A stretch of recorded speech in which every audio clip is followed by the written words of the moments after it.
In Joshua chapter 6, after the Israelites had marched around the city for 7 days, and on the seventh day, 7 times, and they were ready to shout, and Joshua gave the orders, he said, okay, now's the time to shout.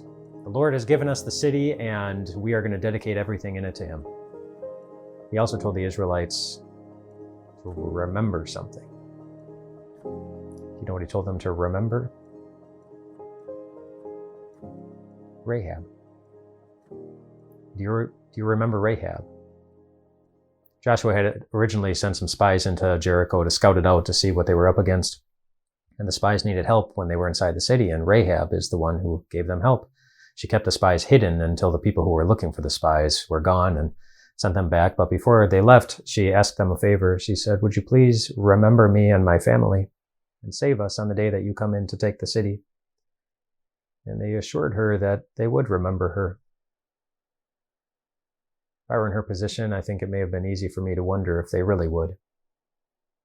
There's no way to get in touch with them. She couldn't send them a text message or connect with them on social media or get a real-time update on what the battle plans were. There was no way for her to know. She just saw the army coming,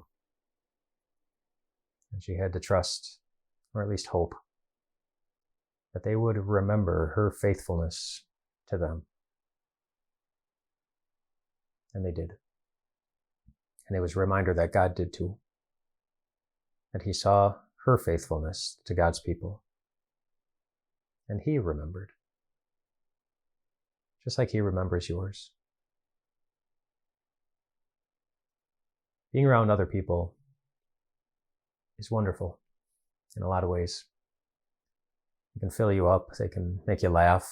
They can give you companionship and comfort, and you enjoy life as you walk through life together with other people. But sometimes being with other people is hard.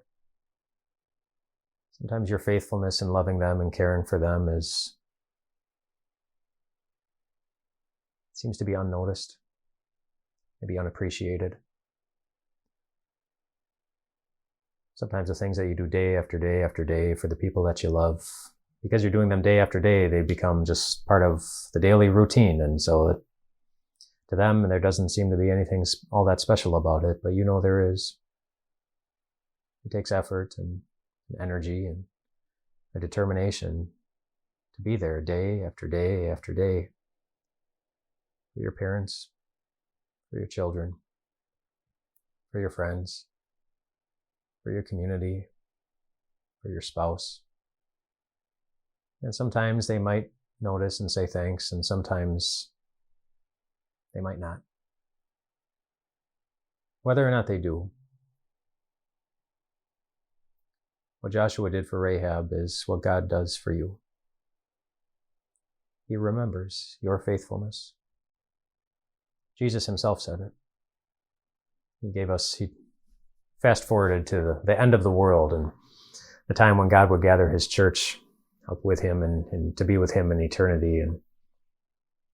And he was anticipating that somebody would ask the question, well, do I really belong here? And Jesus said, yeah, on that day I will point to evidence that you do. He said, you remember when you went to visit somebody who needed visiting? Do you remember when you gave a cup of water to somebody who was thirsty? You remember when you fed somebody who was hungry?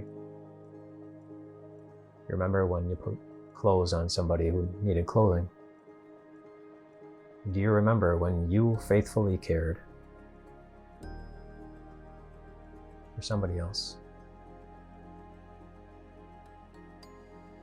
I remember it too. God remembers your faithfulness.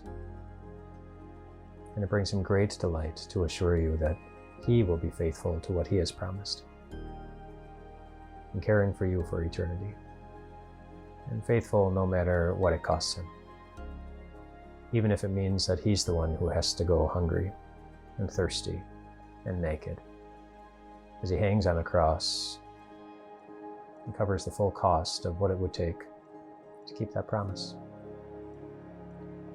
He was glad to, because your God remembers you, and he will never forget to be there for you. Rest well tonight, my friends.